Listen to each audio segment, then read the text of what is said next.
One bright sunny day, I went to Little Pond Lynn in Winchester, Virginia, so I could get me some fish.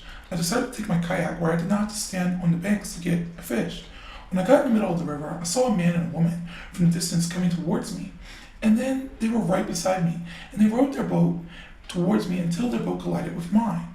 I started a conversation saying, "It's a beautiful day." They did not say anything, so I felt obligated to keep the conversation going. So then I said, "Coming out to catch some fish?" The man said no. But then I started getting this weird feeling like someone was staring at me. When I turned around, the man and woman was staring at me.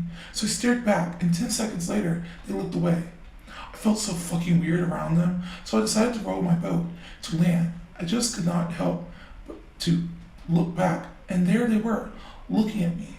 They asked me where was I going. I said, "I'm going to call it a day." The one pulled out a rifle saying, "You aren't going anywhere." So I decided to run for it. I ran into the woods to the point I was out of breath. So I got into my house and waited for them to come.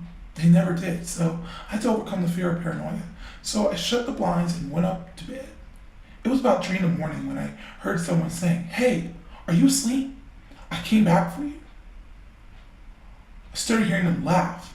I said, "Hell no, I'm not putting up with this shit." So I decided to crawl downstairs and get my phone to call the police. So I went back upstairs and sat behind my bed, whispering into the phone.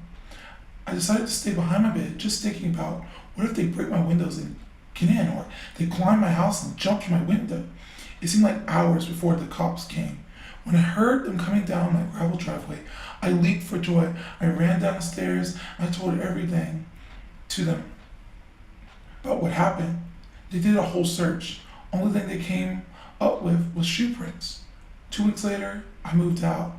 I just could not take the feeling like someone was watching me.